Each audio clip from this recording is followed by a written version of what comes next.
Well, hi there. My name is Elizabeth Lyons. I'm the author of 5 books, and I help impact-driven people with a message but no idea what to do next write, publish, and launch a transformative book with clarity and purpose.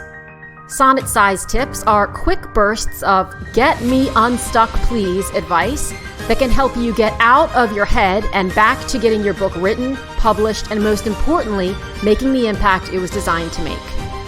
In the meantime, no matter where you are in the writing of your book, if you're looking for proven strategies and real solutions to real or myth-based problems, I invite you to visit publishaprofitablebook.com, where I have loads of free content, online courses, and other resources to get your damn book written already.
It's a relative. Many times it's a public figure. So they're not really sure how to handle that because when it comes to a family member, specifically a spouse, especially if the spouse is a current spouse, they don't want to cause a problem or a rift. When it comes to a public figure, they don't want to be sued. So the question arises, how do I handle this? Do I talk about it at all? And the answer in my world is undeniably, yes, you talk about it. But the way you talk about it is very, very important. When you are sharing your experience and it involves someone else, your perspective and your experience is just that, your perspective and experience. And you have to get into a space where you can allow that the other person has their perspective of the same experience. 2 people can experience the exact same scenario completely differently. It's not your job to tell the story of the other person. It's not your job to share the perspective and the experience of the other person.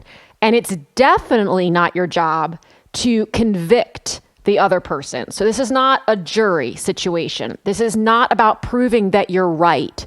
This is simply about saying, this is how I experienced something and how it felt to me, without saying, and so therefore, that person is clearly a jerk, a narcissist, ignorant, unaware. The list goes on and on. It can be hard to do that. Many times what I advise with my own clients is write the story the way you need to write the story at first. If you need to have the anger come out, let the anger come out. I have edited manuscripts before where I've gone back to my client and I've said, I hear your anger. I hear your frustration. I know that needed to come out. Now we need to clean it up a little bit because I need you to be on the other side where you're more in more of a powerfully vulnerable position. And you're sharing this from the perspective of powerful vulnerability. When you are still in the mindset, and it's easy, by the way, for any of us to get into or back into a victim mindset when we're retelling a story about something that happened to us, even if it was 2 decades ago, that was really uncomfortable for us, that we feel set us back in some way or in some way harmed us emotionally, physically, mentally, whatever have you. It's easy to go back to that place, and that's okay. It's not necessarily a bad thing to do that. It's a bad thing to stay there. When you're writing and that anger and that frustration and that grief comes out, allow that to happen. It clearly needs to. Then you go back and you clean it up and you make sure that you are not pointing any fingers, because that is not the goal. The goal is not to get validation or sympathy or have everyone say, oh, Claire, you're right. You're right and they're wrong. You have to get past that need. We all have it in the beginning, but you have to get past that need in order to powerfully tell your story. So in many cases, especially when it involves family members, and especially when it involves an author's parents, I encourage the author to have a conversation with his or her parents or parent and say, here's the deal. This is coming out. I want you to know that I'm only expressing this as my experience. I'm not saying you were a bad parent. I'm not saying you were neglectful. I'm not saying, or maybe you are. So it kind of depends what your relationship has been and what it currently is with your parents. Either way, a partnership with a great editor will help you soften the fact that it's not you attacking. It's not you accusing. It's you simply saying, this happened, this is how I received it, this is how it made me feel, and this is what I did with it from that point forward. It's critical that you tell the story from that place, because if you don't, you are not putting yourself in a position to positively impact a reader who is currently in that place. They absolutely need to know that you experienced what you experienced. They absolutely want to know how you received it and perceived it.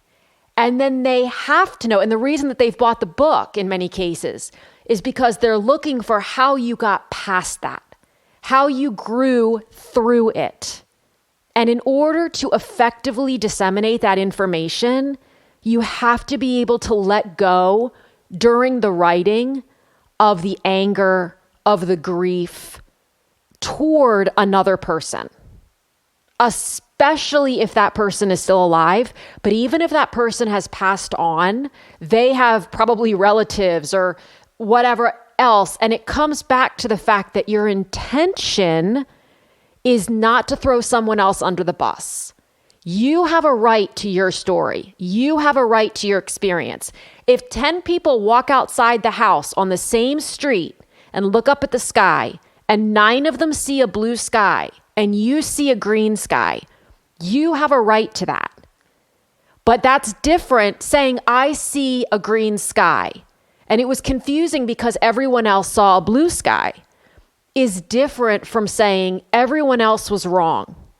I want you to feel empowered to tell your story. And sometimes this is actually, writing a book, again, most vulnerable and most healing thing you might ever do. It's about being able to tell your story, which you have every right to, and be completely comfortable with and confident in the fact that your experience is your experience, regardless of someone else's experience in the exact same space and time. There is so much power in that. And I use the word power very carefully because it's not about power over another person. It's about the power of your own self-awareness and communicating that. And when you can say, this was my experience, and not worry about whether the other person who was involved in the experience validates or apologizes or anything of that nature, that's when you can grow through it. That's when you can be on the other side. You're not still in it, swirling around, trying to get whatever it is you need to get in order to feel safe and in order to feel grounded in your experience. I can look back now at experiences that I've had in my life where I very much believed I was in the right and recognized not that I was in the wrong, but also not that I was in the right, just where I was and where the other person was. And that's really powerful. It actually allows relationships in many cases to come back together again. So that's the advice that I give when you're writing and you're not really sure, do I include this? Do I not include this? Am I going to get in trouble? Am I going to make somebody angry? Am I going to make somebody sad? Am I going to cause a huge family blow up? Like, what am I going to do? That's the perspective from which I encourage you to look at the story, that part of the story. If you enjoyed this podcast, I'd be so grateful if you'd take a moment to subscribe and leave a review.